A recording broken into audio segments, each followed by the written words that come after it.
Shalom jemaat Tuhan, kita jumpa lagi di Kompas Iman, konten pembinaan Hosana, bersama dengan saya Olivia Cindy dan rekan saya Joni, dan narasumber kita hari ini yaitu Antoni Nathan. Bapak Ibu Saudara, tentu kita tahu bahwa dalam kekristenan ada beberapa simbol dan kali ini kita akan membahas salah satunya yaitu simbol ikan.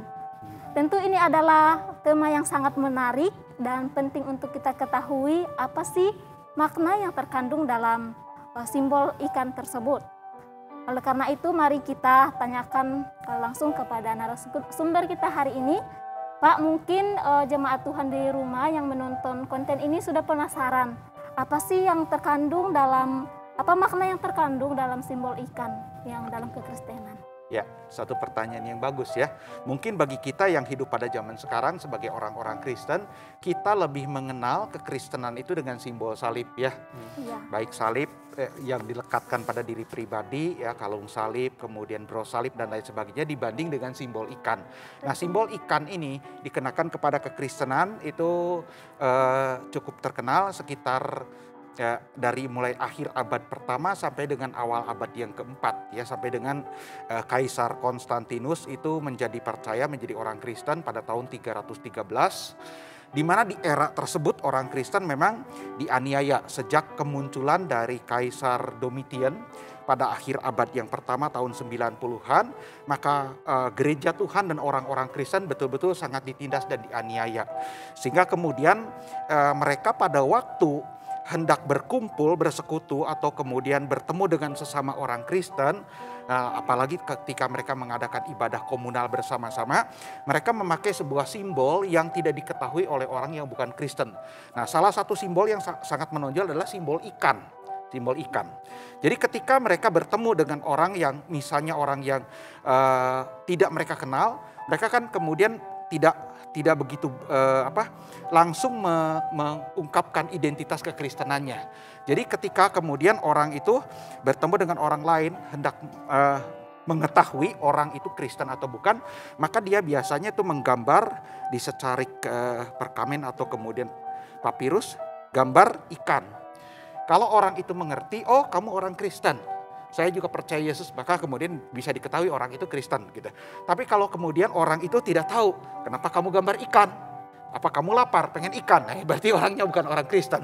Karena simbol itu hanya dimengerti oleh orang Kristen. Dan kemudian pada waktu itu orang Kristen yang sedang berada di dalam penganiayaan yang cukup hebat, mereka itu sampai kemudian mengadakan persekutuan dan ibadah komunal di gua-gua yang menjadi tempat pekuburan atau yang dikenal dengan katakombe, begitu kan? Ketika mereka mengadakan sebuah perjanjian akan mengadakan satu ibadah di satu lokasi tertentu, maka biasanya di mulut guanya itu digambar sebuah simbol ikan. Sehingga orang-orang Kristen yang betul-betul tahu, mereka akan tahu disitulah tempat berkumpulnya orang Kristen sesuai dengan yang disepakati atau dijanjikan. Nah, kenapa dipakai kemudian simbol ikan? Nah, karena ikan itu di dalam bahasa Yunaninya itu adalah iktus, dalam bahasa Yunaninya adalah iktus ya, iktus. Kata iktus itu terdiri dari 6 abjad Yunani, yaitu abjad I, lalu CH, lalu theta, T, TH, dan U serta S. Dalam bahasa Yunani itu iota, Ki, lalu theta, dan kemudian upsilon serta sigma. Ya, kalau dalam bahasa Inggris, dalam bahasa Latin ya I, CH, TH, kemudian U dan S begitu. Nah, itu sebetulnya untuk ikan itu disebut sebagai iktus. Nama ikan itu iktus. Tapi nama ikan ini kemudian menjadi singkatan dari apa yang dan pribadi mereka yang mereka percayai di dalam iman Kristen, yaitu Yesus Kristus, Allah Anak, Juru Selamat ya. Jadi Y-nya ya I, karena di dalam abjad bahasa Yunani tidak ada Y begitu kan. Kalau Y itu iota dengan eta gitu. Yesus ya, Yesus. Lalu CH itu Kristus. TH-nya dibagi menjadi dua kan, TH gitu ya. Itu Theos dan Huios. Artinya God the Son, Allah Anak, Allah Yesus adalah Allah betul-betul bicara tentang hakikatnya, lalu menuju kepada pribadi yang kedua di dalam kealahan itu, yaitu Yesus Kristus sebagai pribadi yang kedua. Lalu dialah juru selamat, soter. Jadi itu singkatan, Yesus Kristus, Allah Anak, juru selamat. Nah, memakai singkatan ikan itu, begitu. Jadi seperti dia itu. Ada simbol lain nggak Pak ya selain ikan ya? Hanya pada masa aja. penganiayaan yang menonjol adalah simbol ikan, begitu ya. Tetapi kemudian nanti lebih masif lagi setelah Kaisar Konstantinus sangat terkesan sekali dengan salib, maka kemudian simbol salib lebih menonjol setelah tahun 313. Jadi secara hurufiah itu simbol ikan itu menunjukkan tentang keselamatan tadi ya? Benar. Ya, menunjuk kepada apa dan siapa yang dipercayai oleh orang-orang Kristen. Yesus Kristus dipercayai, Yesus itu dipercaya sebagai Kristus, sebagai Mesias, dan dia adalah Allah sejati dan pribadi yang kedua dari Allah Tritunggal, Allah Anak, dan dialah juru selamat, soter, Savior, begitu. Gitu. Jadi terkandung di dalam nama ikan itu dibuat menjadi singkatan.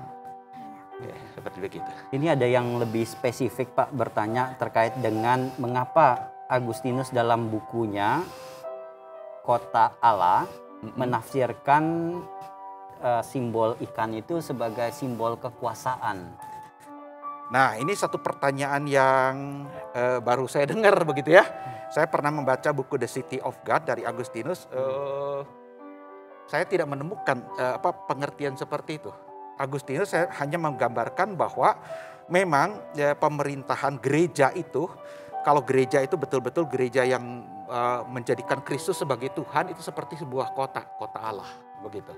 Dan nanti kemudian pada masa John Calvin, konsep dari kota Allah yang dipakai oleh Agustinus diungkapkan di dalam bukunya The City of God, buku yang paling ini. Kemudian betul-betul diejawantahkan di kota Geneva, betul.